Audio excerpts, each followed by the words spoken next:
What if I told you that a small town tire salesman cracked the code to customer loyalty so powerful that people would drive hundreds of miles just to buy from him?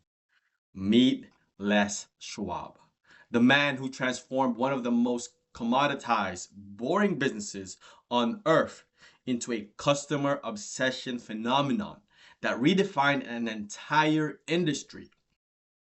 While his competitors competed on price and product, Schwab built something far more valuable, a decision making framework based on radical customer service that turned tire buying into an almost religious experience. This isn't your typical success story. This is about a leader who understood what, in a world of identical products, the customer experience becomes your only true competitive advantage. Schwab didn't just sell tires, he sold peace of mind, reliability, and trust so deep that customers became evangelical advocates who wouldn't buy tires anywhere else. From a single store in rural Oregon, Schwab's mental models around employee empowerment, service standards, and community building created a business empire that dominated the Pacific Northwest for decades.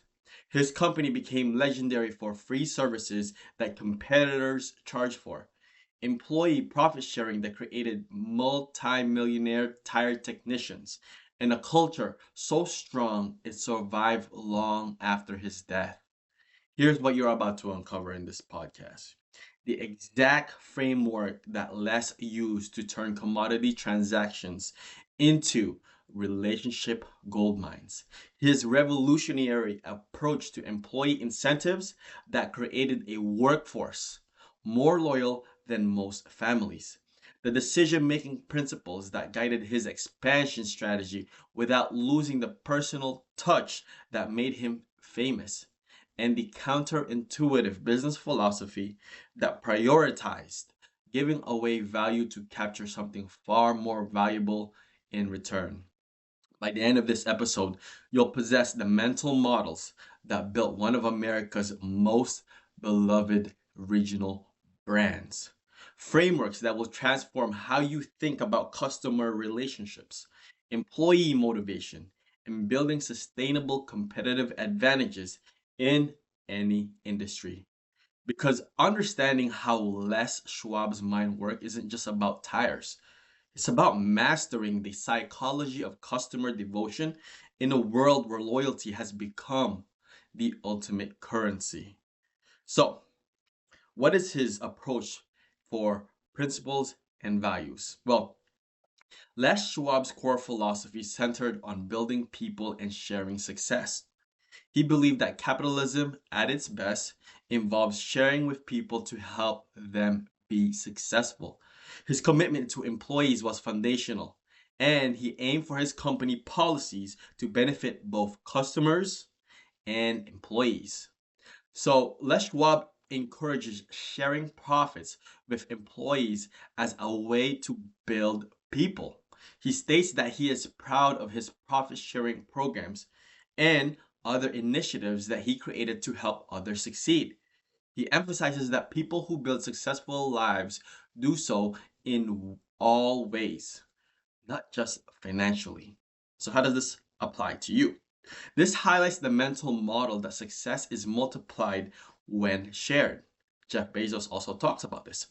Whether in a team, family, or community, actively seeking ways to empower others and share the benefits of collective efforts can lead to greater overall achievement and personal satisfaction. Consider how you can mentor, delegate with trust, or even simply acknowledge contributions to foster a sense of shared purpose and success. Now, what is Les's mental model when it comes to hiring? Well, his approach to hiring focused on developing talent from within and providing clear paths for advancement and profit sharing. He believed in giving people the opportunity to grow with the company. So, The 100-story program illustrates a structured path for employee growth and financial incentives. An employee, okay, an employee who makes 100 in profit for the store receives $15 back, or 15% of their salary. If they don't receive the full 15% in their payroll, the balance is received in the cash bonus program distributed in October. Assistant managers and managers also have specific percentages of profits distributed to them through various programs, ensuring they benefit directly from the store's success. The assistant manager program itself aimed to develop managers, starting with hiring helpers and then advancing them. So, how does this apply to you? Well, this demonstrates the principle of performance linked incentives and transparent career progression. In your own work or personal projects, establish clear goals and tie rewards directly to achieving them. This could be anything from a bonus for completing a difficult task at work to a personal treat for sticking to a new habit. Furthermore, seek or create opportunities where your growth and contributions are directly recognized and rewarded, fostering motivation and loyalty. Now, what is less decision making framework? Well, less decisions often reflected a strong emphasis on fairness, customer value, and a willingness to challenge industry norms, even if it meant significant risk. He appeared to weigh risk by focusing on long term benefits and integrity over short term gains or common industry practices. So there's story, okay? The rubber company phony policies section reveals how the major rubber companies in the 1950s made it difficult for independent tire dealers to profit by dictating high costs and low commissions. Les describes these as baloney policies that notes that the major rubber companies, so most all of them, jump on the bandwagon instead of conforming. He believed in treating people well and making them successful. This led him to seek better deals, eventually forming connections with companies like Toyo Tire Company from Japan and Cyberling, the tire company, which helped his independent tire dealership compete.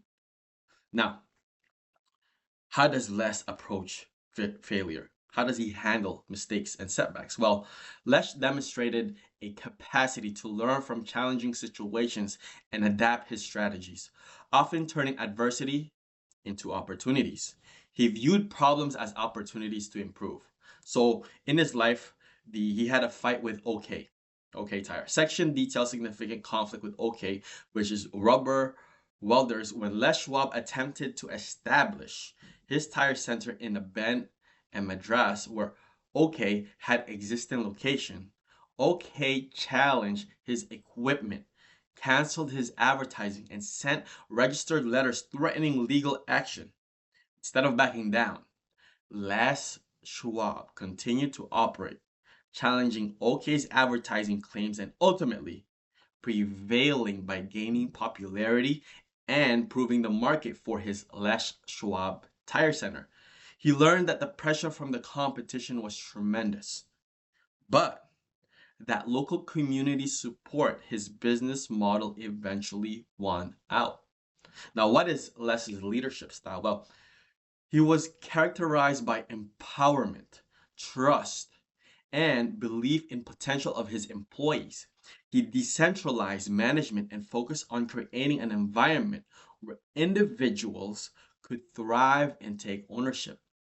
So, in the office people versus store people, Les discusses his philosophy that store people are more important than office people. He intentionally kept his main office small and located away from the stores to ensure that the stores would rise and fall on their own merit. This decentralized structure meant that the store managers and zone managers had significant responsibility and autonomy, fostering self reliance and encouraging them to run their operations effectively.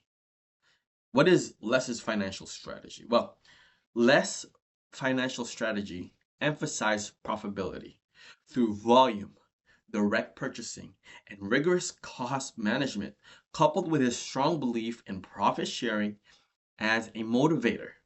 So, in his life, when buying his first business, he negotiated a good price of $11,000 for a small tire shop, which included 11,000 inventory and financed 3,500 with his brother-in-law borrowing the remaining 2,800 on his life insurance. In his first day in business and subsequent growth, he focused on selling a high volume of tires, retreating and even paid himself a modest salary while ensuring healthy profit margins and distributing significant portions of profit to employees. For instance, in his first month, he did 2,800 in sales and netted 70% profit. He used profit sharing not just as an incentive, but as a core part of his financial model, with 50% of profits going to employees. So that's very important. Sharing the money. Everybody eats, everybody gets fed. Now, partnership and networking. Well, Les valued strong, mutually beneficial relationship with suppliers and dealers, seeking partners who align with his philosophy of fairness and shared success. So, in his life, Art Robinson, the first member dealer in Fossil, exemplifies this. Les describes Art as having great character and being completely loyal and honest. Les provided Art with support, including tire inventory, painting his shop, and even making a small tire store out of a wash bay. He worked closely with him to overcome challenges with a signal oil agency and help him sell a beer wholesale company to buy the tire business. This partnership demonstrates a deep level of support and investment in his dealers, fostering loyalty and mutual growth. Now, how did Les scale? Well, Les expansion was methodical, often involving entering new markets, acquiring existing businesses, and developing infrastructure to support growth while maintaining local autonomy. So, in his book, the book chronicles the opening of several stores, each with its own challenges and lessons. For example, entering the Bend, which is his third store, involved an existing OK Rubber Welders location in a struggle for market share. Later, when entering Madras, this fourth store, Les and Gordon Pide faced a fight with OK, as OK challenged their right to advertise and operate. Despite this, Les' approach was to persist, grow volume, and eventually, OK seized its opposition, allowing Les to thrive and expand. The continuous opening of new stores like Oak Ridge, which is a sixth store, Hood River, seventh store, and the Dales, the eighth store, shows a consistent strategy of expansion, often by acquiring or establishing stores in new areas. Now, Les's leadership business philosophy, as outlined in the book, is pride in performance, keep it going. This demonstrates several distinctive mental models that guided his decisions and shaped his company. Okay. Now, here are some of his mental models for customer acquisition now. Customer goodwill as a strategic asset. Les Schwab understood that actions building customer goodwill could lead to long-term loyalty and business growth, even if they involve short-term costs. He believed in providing value that went beyond mere transactions. So, in his life, there's a free flats for ladies. Les initiated a policy to provide free flat tire. Try saying that 10 times fast. Free flat tire repairs for women, regardless of where they were existing customers. He observed that women often neglected fixing flat tires due to costs, which led to more expensive issues later. By offering this free service, he aimed to address the underlying problem and create a positive impression. It was a foot in the door offer. Okay, so this tactic proved to be a highly effective public relations tool. He recounted a story of a woman from Prineville who had her flat fixed for free and later told him, "It helped me keep going." She subsequently purchased two new tires. That's a good upsell. Another instance involved a woman in Hillsborough who received a free flat repair and later spent $1,000 on new tires. The principle was that a small act of service would be widely shared, generating significant bonuses. Now, here's another customer acquisition strategy. It's called the free beef promotion, which is radio advertising. Les utilized radio advertising for free beef promotion during slow winter months. He invested nearly 250,000 in advertising and an equivalent amount in beef for this promotion. This campaign was a major initiative to stimulate sales, and customers who bought tires received beef certificates. It was a key slogan. It's the Les Schwab way to beef up tire sales during the slow winter months. The promotion ran for 34 years, demonstrating its long-term effectiveness in customer engagement. And here's another customer acquisition that he did. It's called the Honor Carrier Program. As part of his early business in newspaper, Les Schwab implemented an Honor Carrier club to ensure reliable delivery. Carriers who consistently delivered papers without missing any were rewarded with a $24 bond. This program fostered good service and significantly reduced complaints about missed papers, improving customer satisfaction and retention. Now, we move on to the crisis management. Proactive. He's very proactive, okay? Independence and strategic. Rebranding over concession. When faced with external threats of unfair practices, Les Schwab's approach was to assert independence and strategically reposition his business rather than yield.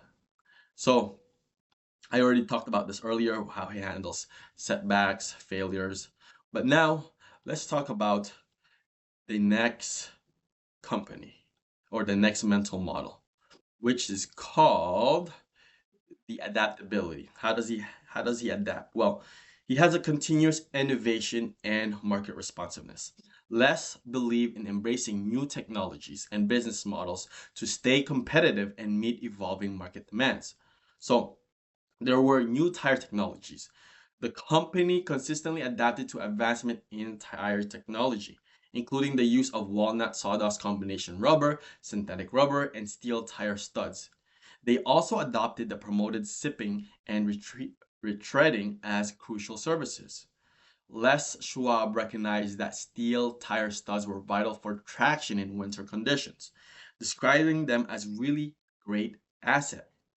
Sipping was introduced as a safety feature for wet weather, improving traction on snow and ice, and the company even operated a large retread shop in Sweden and had a factory for sipping. This commitment to integrating and promoting new products and services demonstrates a clear focus on market driven adaptation and meeting customer needs for safety and performance. Now, there was a supermarket tire stores. Les explored new retail formats by opening 7 supermarket tire stores. He held regular meetings with store managers to discuss these new stores, believing they represented a promising future direction for the business. This strategic move showcases willingness to experiment with different business models in response to perceived market shifts, indicating a flexible and forward thinking approach to expansion. Now, how does Les allocate his resource? Well, the mental model here is capital as a tool for growth and employee empowerment. Resources, especially financial and human capital, were seen not just as costs, but as strategic investments to drive expansion and incentivize a high performing workforce.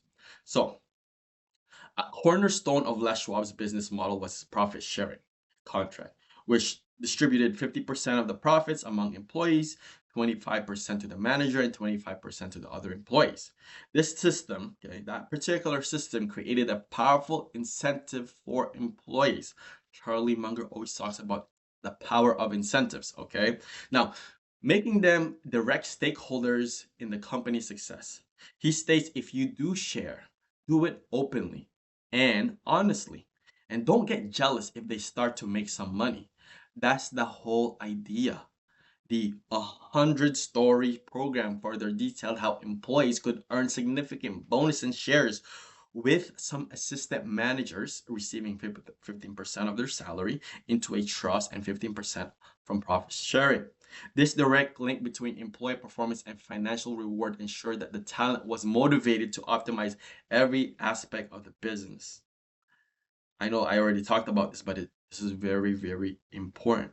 So the strategic investment in infrastructure. Les consistently invested in acquiring and building new stores and facilities. When he acquired his first tire business, he paid $11,000 for a rundown shop, okay, demonstrating a commitment to upgrading infrastructure to support operations and growth. His real estate investment also aimed to beef up his holdings. These investments show a deliberate allocation of capital towards physical assets that directly contributed to the company's operational capacity and long-term value. Now, cultural impact. Les wants to build people as the foundation of business success. Les fundamentally believed that investing in and empowering employees was not just good for them, but essential for the prosperity of the company and nation. Always working, always talking about building the culture, the people, and more importantly, sharing the wealth. Now, what is his long term vision? Well, sustainable growth through foresight and legacy planning. Les operated with a multi decade outlook. He's a long term thinker, ensuring the company's continuity and prosperity far beyond his immediate involvement. The, his book itself was explicitly written out not just for current employees, but for thousands of families to follow for the next 20, 30, or 40 years, highlighting a deep commitment to the company's longevity. This long term perspective is evident in his focus on thinking of the future, dreaming, planning, a dedicated chapter in the book. Okay. This indicates that strategic planning for the distant future was a deliberate part of his leadership. The mention of new store development program and self-insurance in the table of contents further reinforces the idea of building resilient and expanding enterprise. Now, how does he handle ethical dilemmas? Well, navigating moral gray areas through personal accountability, less acknowledged moments of moral ambiguity, and reflected on the consequence of his actions, even if he didn't always have clear answers at that time. How is his negotiation style? Well, he's more directness, independence, and value-driven exchange.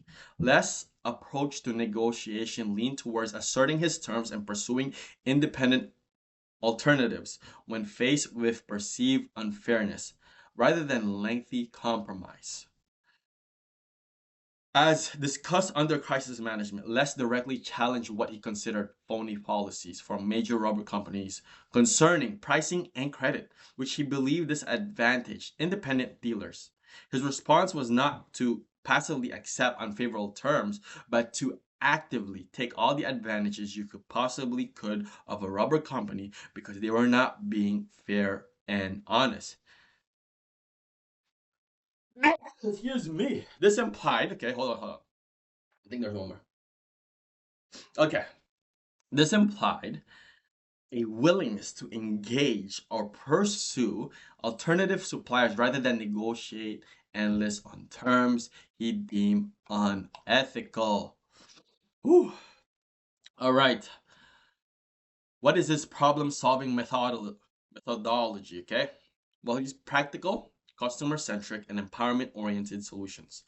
Problems were often solved by directly addressing customer needs. That's the most important thing.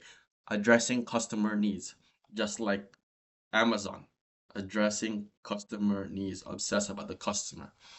By empowering employees to find solutions, leading to mutually beneficial outcomes. So, addressing the customer's pain points, observing that women neglected flat tires due to cost, leading to bigger issues. Les Schwab provided a free service. So that's an application where he demonstrated that. Empowering employees, recognizing that motivated employees were the key to success. Say that again. Recognizing that motivated employees were key to success, he implemented significant profit sharing. Now, he has always a build people philosophy. We're going to the insightful response drawing. Okay, we're going to his personal stuff, personal habits, his routine, productivity, hacks, mindset. So Les' approach to personal habits and routines greatly influences business philosophy and success. He is very dedicated and he's a hard worker. He reported working every Saturday and holiday, taking only 2 Sundays off in 34 years. 2 Sundays off in 34 years. This demonstrates an extreme level of commitment and industry.